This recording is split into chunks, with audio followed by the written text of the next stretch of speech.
Esto es Encuentros con la Historia. Hoy presentamos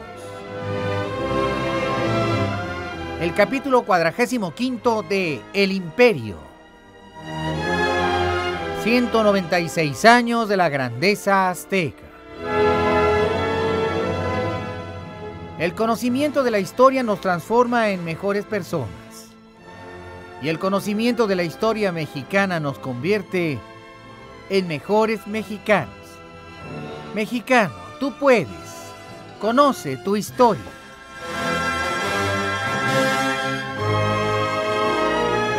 Productor ejecutivo y productor general, el señor Pedro Manzano.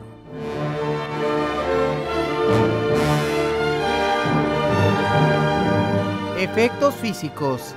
Efectos especiales, ambientación y operación técnica, Jorge Alonso.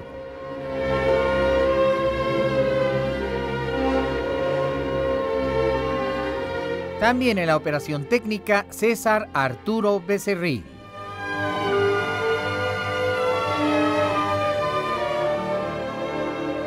Investigación musical. Investigación histórica y musicalización, el señor Felipe Saldívar. Y todos bajo la dirección de su amigo el doctor Pepe Cruz, responsable de la creación y de la redacción del libro histórico. Esta es una presentación especial de Radio Centro 1030, calidad en tu vida. Y una aportación a la cultura de todos los mexicanos.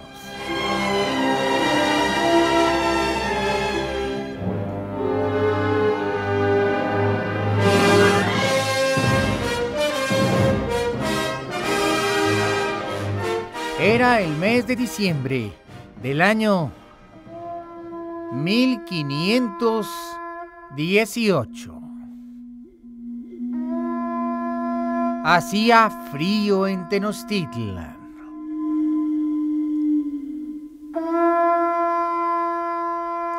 Y había habido muchos prodigios, presagios de futuras desgracias.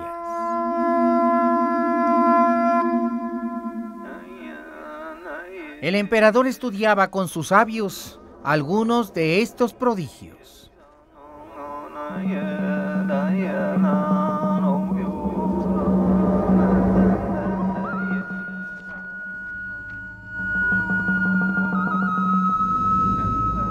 Los últimos 10 años habían sido de extraños hechos. En 1510 había habido un cometa humeante, cuyos destellos se podían ver en toda la expansión del firmamento. Había permanecido así durante 4 años, y los aztecas creían que los cometas eran portadores de desgracias, ya que rompían el equilibrio del cosmos.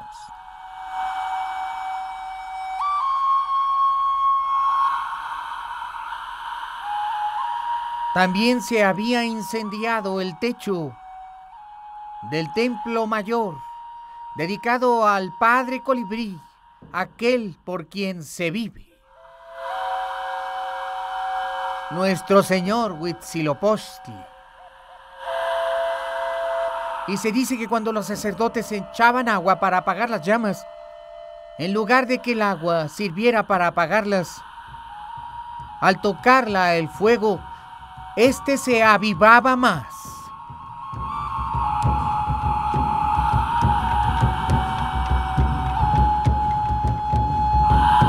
Y en tiempo que no había estado nublado, había caído un rayo sobre el techo edificio del templo de el Señor del Fuego, Xiuhtecutli.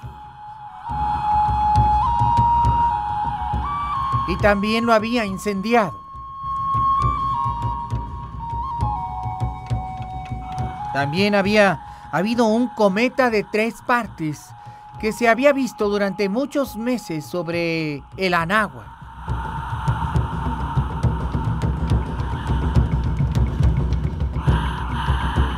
También habían hervido las aguas de la laguna y a borbotones se habían salido y habían inundado algunas casas de Tenochtitlan y las habían tirado.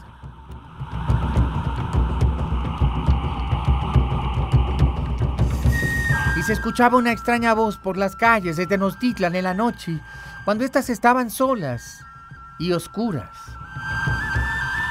Y la voz decía: ¡ay, mis hijos! ¡ay, mis hijos! ¡Pobres de mis hijos! Y la Vox Populi llamó a esta mujer que lloraba La Llorona.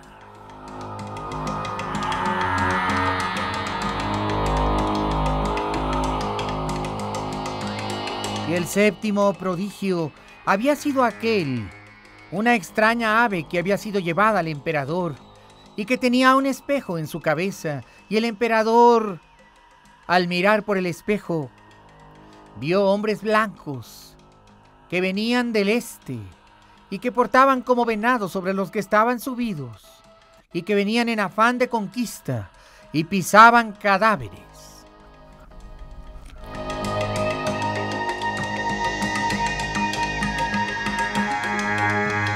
El octavo prodigio había sido la piedra rodante, que era trasladada al templo mayor para ser instalada ahí, y que no quiso seguir diciendo que ya muy pronto no habría templo ni ciudad. Había caído a las aguas la piedra parlante, y aunque los buzos la habían buscado, jamás se le encontró.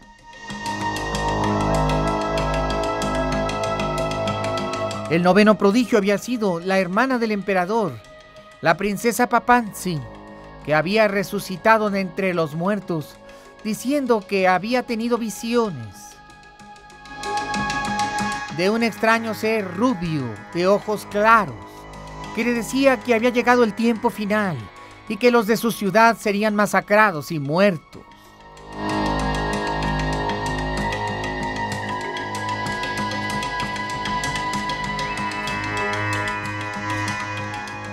Todos aquellos presagios hacían reflexionar al emperador sobre todo lo que estaba sucediendo.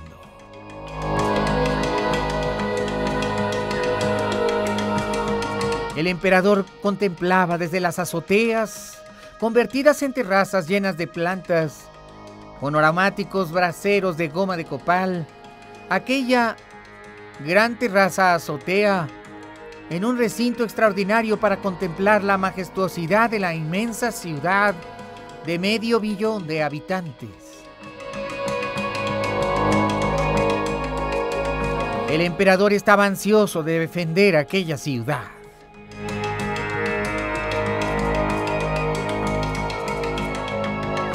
Y el único que le había hablado claramente de lo que podría o debía hacerse era el sabio Quilahtli, quien había calmado su corazón, diciéndole que en el año Seacatl estaba escrito y predicho, volvería Quetzalcóatl.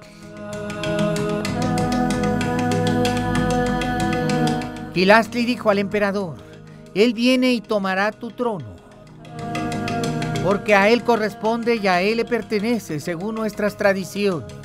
Porque Seacatl-Topiltzin, el príncipe Quetzalcóatl, es el enviado y a él corresponde el reino. Quítate tú para que se ponga él. Pero pídele al Dios que no haga daño alguno a tu pueblo, Moctezuma. Tendrás muchas maneras de halagarlo.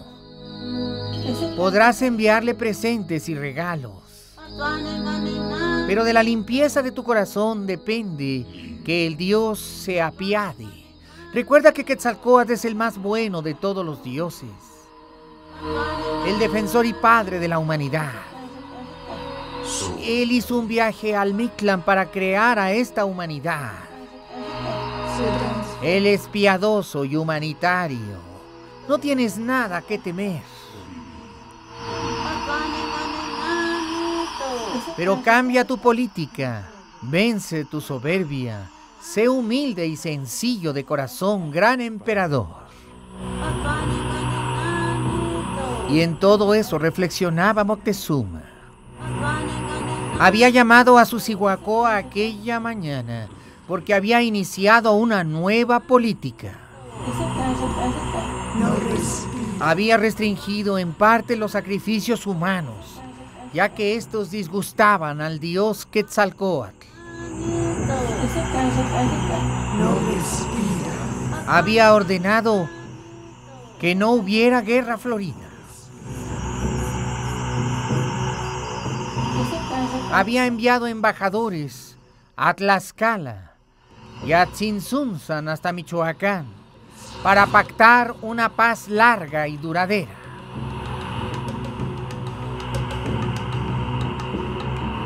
Había disminuido el peso sobre sus señoríos tributarios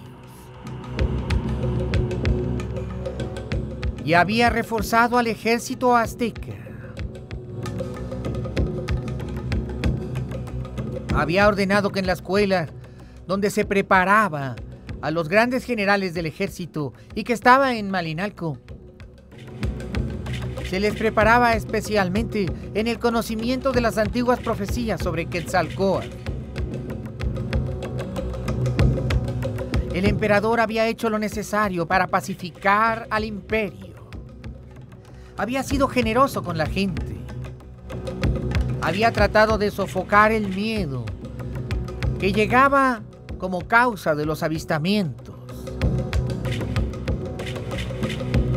Había vencido su soberbia y todas las mañanas hacía sacrificio en el pebetero sagrado, regando su sangre que sacaba de su cuerpo, de los brazos y las manos y las muñecas y los muslos y las pantorrillas, para que las gotas de sangre ardieran en el fuego sagrado.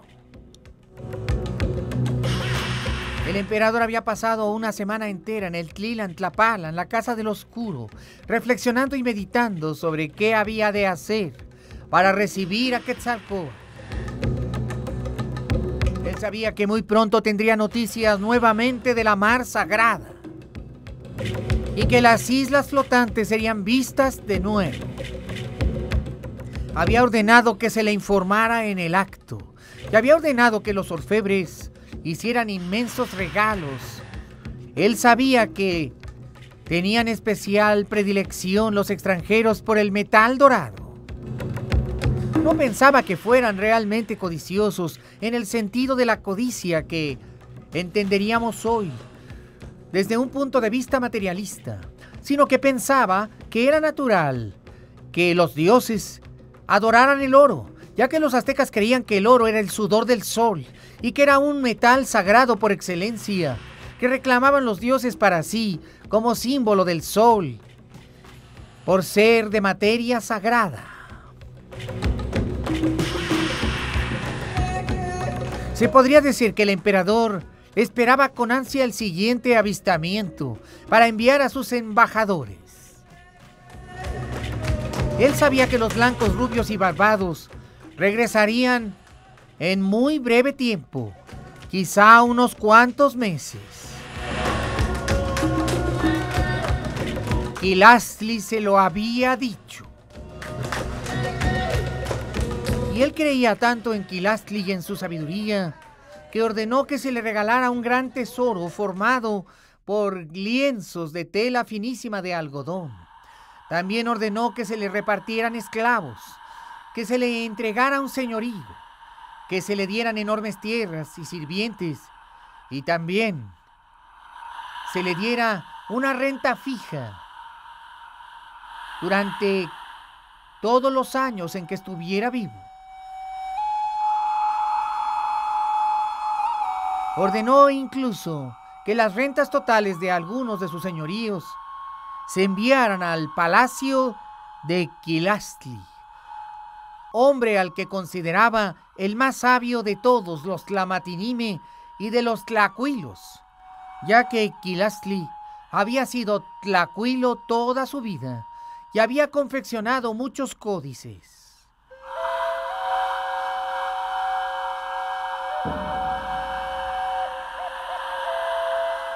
Mientras tanto, el emperador había ratificado en el poder a su embajador.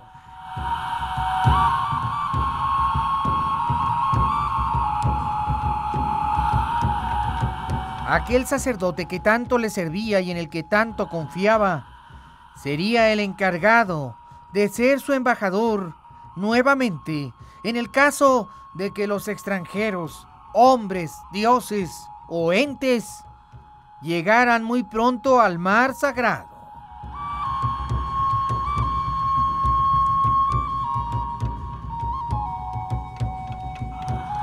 Y mientras que esto ocurría en Tenochtitlan y en el Imperio, en la isla de Cuba, los acontecimientos se precipitaban.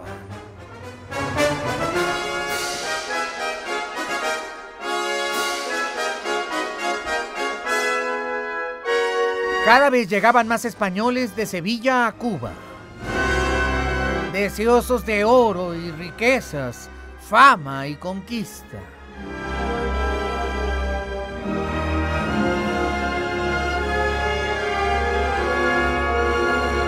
Fue el gobernador Diego de Velázquez el que había enviado las expediciones de 1517 y 1518 al mando de Hernández de Córdoba y de Juan de Grijalva, respectivamente. Diego de Velázquez se había enriquecido con la conquista de Cuba y ahora quería ampliar sus dominios, y con este propósito había lanzado las expediciones. Las noticias que llegaban eran buenas, no podían ser mejores. Juan de Grijalva era su sobrino, y con él viajaban grandes capitanes. Pedro de Alvarado,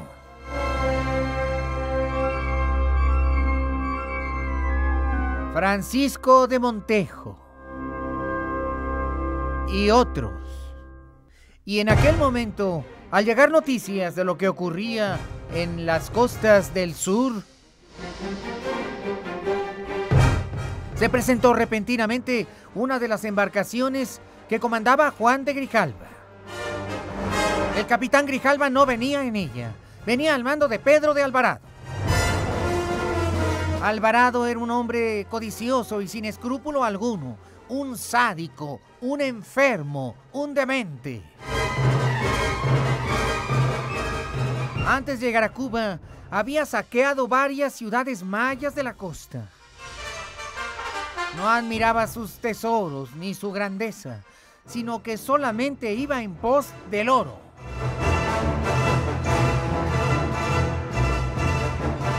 Juan de Grijalva era escrupuloso, pero Alvarado, en cambio, era un ave de rapiña. Y fue el primero en llegar. Inmediatamente dijo a Diego de Velázquez que la expedición que había comandado Grijalva era un éxito. Y como prueba de ello, le mostró unos inmensos canastos repletos de joyería de oro de los mayas. Los ojos de Velázquez se abrieron como platos. La codicia se apoderó de él. De inmediato pensó en montar una nueva expedición, pero esta vez sería inmensa, gigantesca, colosal, quizá 10 carabelas. Pero él, como gobernador de Cuba, no podría ir en ella. Tendría que nombrar a alguien. Sin embargo, había leyes en España que había que respetar. Solo la corona, el Real Consejo de Indias o el consejo establecido en Santo Domingo podían autorizarle para armar nuevas expediciones. De inmediato se dio a la tarea de pedir la autorización.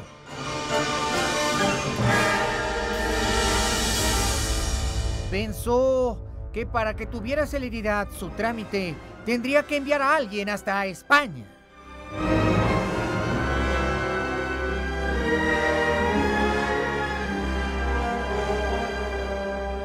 Sería el capellán Benito Martín.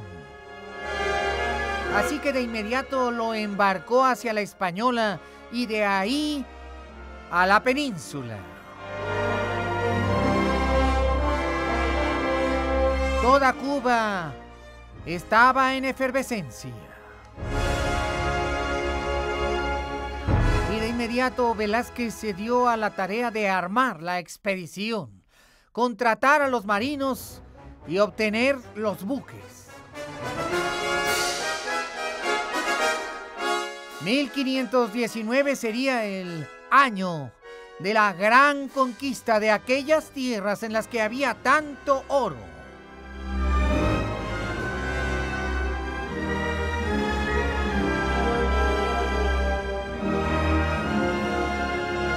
Pero ¿a quién daría el mando de tan colosal expedición?, pensó.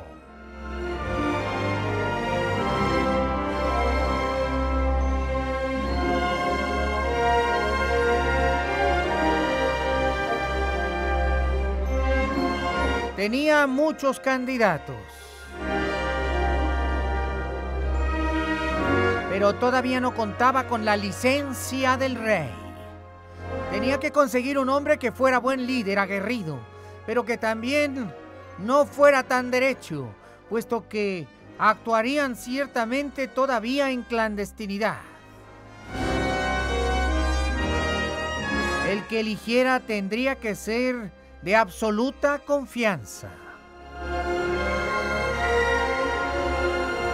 Primero pensó en Baltasar Bermúdez, también en Vasco Porcayo, en el mismo Pedro de Alvarado y hasta en Juan de Grijalva, aunque a este todavía no regresaba a Cuba. Tomando la decisión, finalmente ofreció ser el capitán general de la expedición a Baltasar Bermúdez.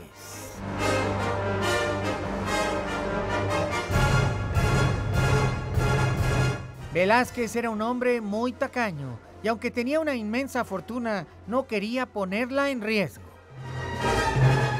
Así es que le ofreció sociedad a Baltasar Bermúdez. Según las leyes de España en aquella época, quien obtuviera licencia del rey para una expedición tendría que también correr con todos los gastos y las pérdidas en caso de que las hubiera. Las ganancias, en cambio, sí las tendría que compartir con el rey.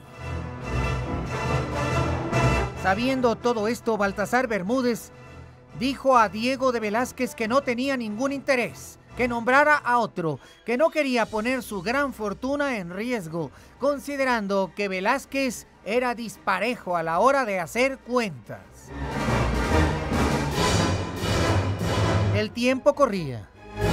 En cuanto se supiera en la Española y en Jamaica que se había encontrado una tierra llena de oro y ciudades que saquear, seguramente que muchos otros pedirían licencia al rey. Él tenía que ser el primero, porque el primero se llevaría las ganancias.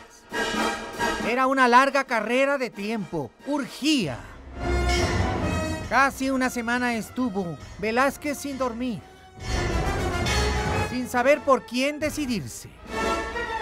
Necesitaba un hombre de confianza. Y finalmente pensó en Hernando de Cortés, el alcalde de Santiago, y ordenó que se le fuera a traer para darle el nombramiento. Hernando de Cortés estaba muy quitado de la pena. En su confortable casa.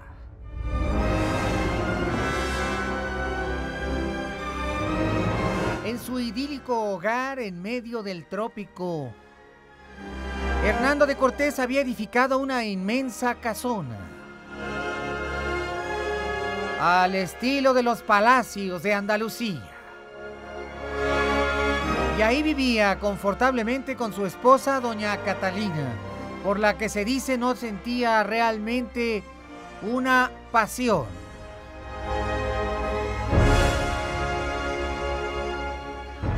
Pero a quien respetaba y con quien compartía su vida.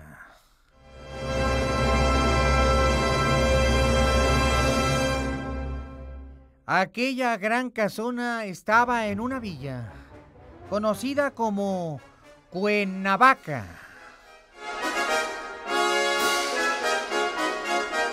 En Cuernavaca, Cortés vivía rodeado de sus indios. Miles de indios que le servían como a un rey. ¿Por qué poner su hacienda en riesgo si él sabía que tenía que aportar gran parte de lo necesario? Cuando llegaron a darle aviso, fue casi en la madrugada, y a galope tendido se escuchó al mensajero del gobernador llegar. Frente a la gran casona se escuchó claramente una serie de cascos de caballo, y un jinete que venía en un caballo azabache se detuvo y tocó precipitadamente. ¡Abrid, abrid! ¡Abrid la puerta! En nombre del gobernador de Cuba, ¡abrid!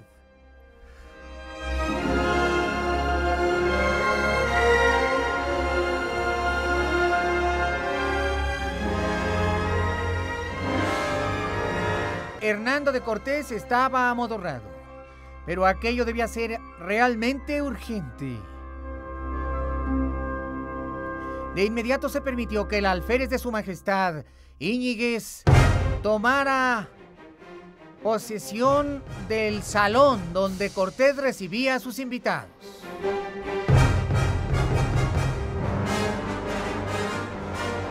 En ropas de oscuridad, como se decía entonces, entró Cortés al gran recinto.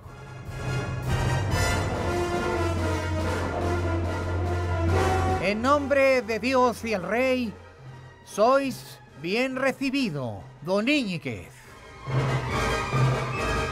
E inmediatamente el mensajero dijo a Cortés que el gobernador de Cuba le esperaba en La Habana, que era urgente, ya que le haría nombramiento para ser el nuevo capitán general de la expedición que estaba por partir. Hernando de Cortés ya había pensado que tal vez se le extendiera la invitación, pero no como capitán general. La cara se le encendió y a pesar de ser amarillento de rostro, se puso colorado. Entendía la importancia de aquel mensaje. Subió inmediatamente por una larga escalerilla al segundo piso de la mansión. Se despidió de doña Catalina, que dormía siempre en habitación separada. Y aquella mañana al alba, Cortés, con una docena de seguidores a caballo, escuderos y parte de su gente, partió acompañando a Íñiguez con rumbo a La Habana.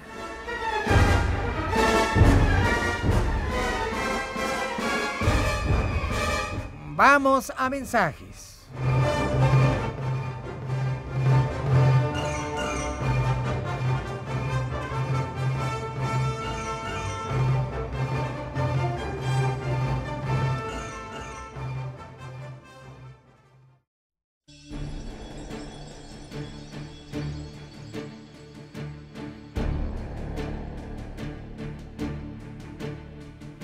Muy lejos de Cuba, en España, en la ciudad condal de Barcelona,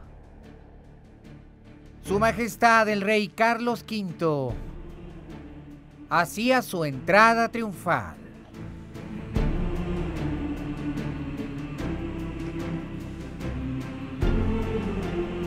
Carlos V de Habsburgo, nieto de los reyes católicos, doña Isabel y don Fernando, casi no hablaba español.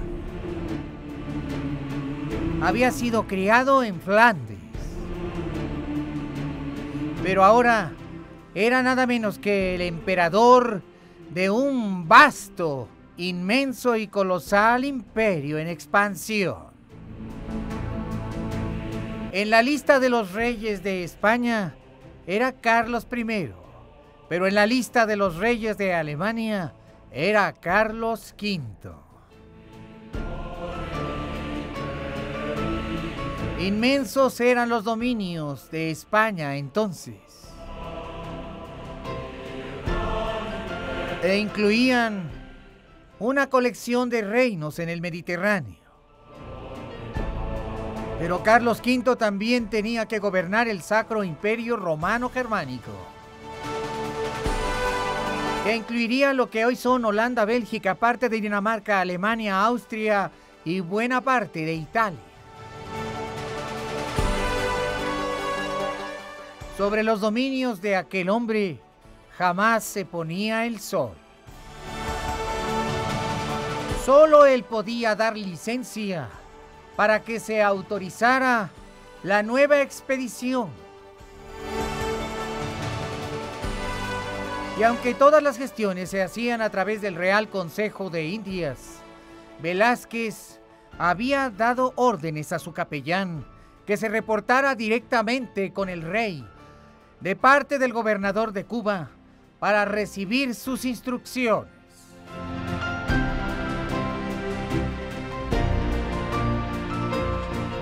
Y siendo tan grande su poder, Carlos V tenía que encontrar la manera de hacerse sentir en todas las tierras que él gobernaba, incluyendo Cuba.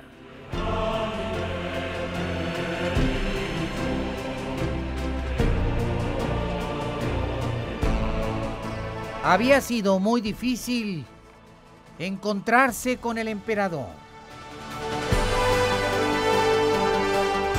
El capellán Benito Martín había tenido que cruzar la península a caballo,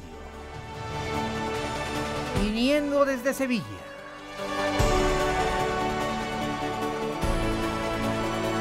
Y aunque el Real Consejo de Indias estaba de acuerdo en apoyar la iniciativa del gobernador de Cuba, Velázquez, aún así, el capellán Benito Martín deseaba tener audiencia con el emperador para garantizar que éste le diera nombramiento de adelantado de Cuba.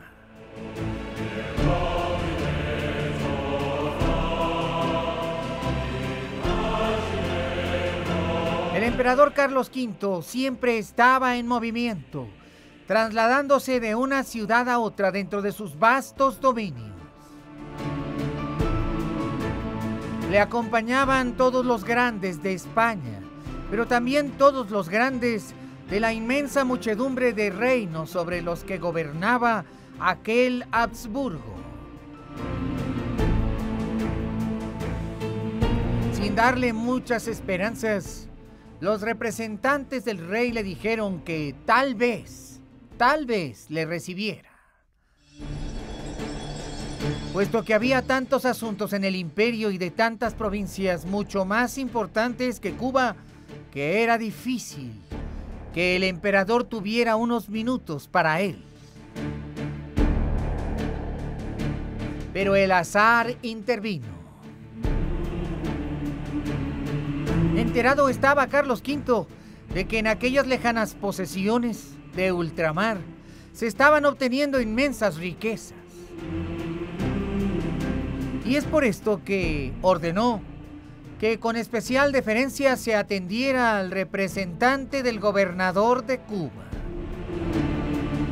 Y no solamente le recibió, sino que dio nombramiento de inmediato para que a Velázquez se le nombrara adelantado. y se le concediese licencia, porque mucho empeño había tenido en expandir los dominios de su imperio.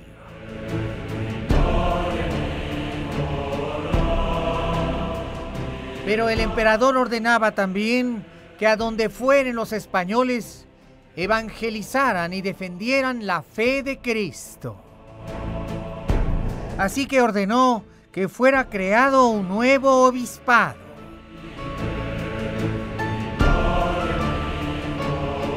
Feliz el capellán Benito Martín había conseguido lo que quería.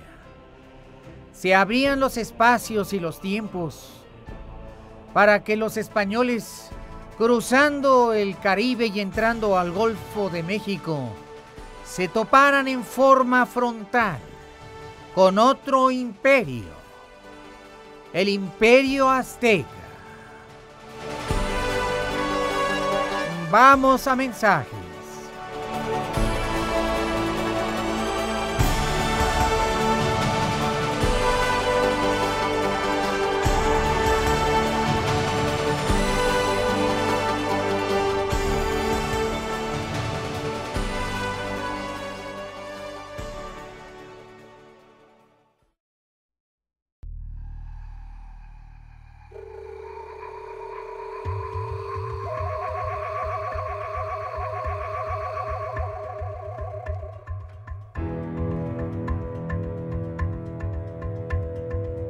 Había llegado el año 1519. El año Seacatl en que se esperaba la llegada de Quetzalcóatl. Y el emperador Moctezuma había ordenado a su gigantesco ejército desplegarse por la vertiente oriental del Mar Sagrado.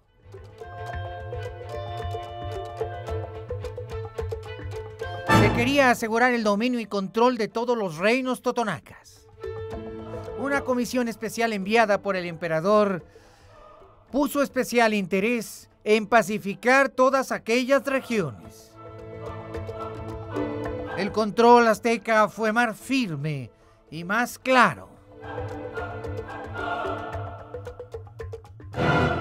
Al frente de aquella comisión se había enviado a un oficial de altísimo rango, un brillante general del ejército mexica. Él conocía los temores del emperador, ya que era su hermano. Se trataba del príncipe Cuitláhuac Cuatlahuatzin. Cuitláhuac era pragmático. Él no se cuestionaba acerca de si aquellos extranjeros eran dioses. Cuitláhuac creía que eran hombres y que traían malas intenciones. Él sabía que tarde o temprano tendría que luchar con ellos. Él sabía que su ejército tenía que estar preparado para una gran invasión. A diferencia del emperador, el príncipe Cuitláhuac veía a los españoles como lo que eran: un peligro para el imperio.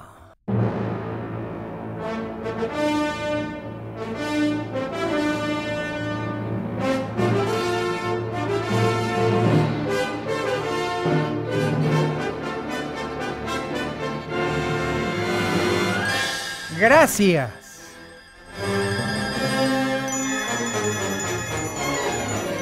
Por habernos acompañado en el capítulo 45 de la serie El Imperio, 196 años de la grandeza azteca.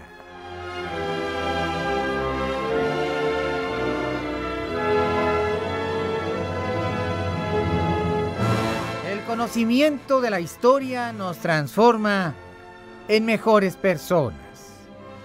Y el conocimiento de la historia mexicana nos convierte en Mejores Mexicanos.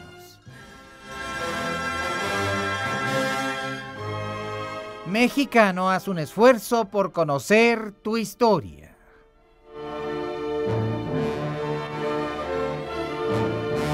Y a nombre de Radio Centro 1030, calidad en tu vida, y de todos quienes hacemos esta serie, gracias. Muchísimas gracias por tu preferencia.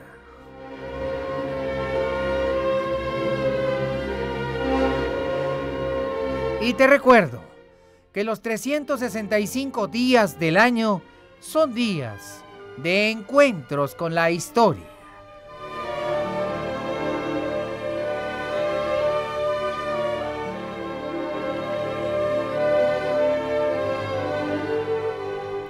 Nuevamente, muchas gracias y yo te espero mañana. Aquí, por supuesto, a la misma hora y por la misma estación. Hasta mañana.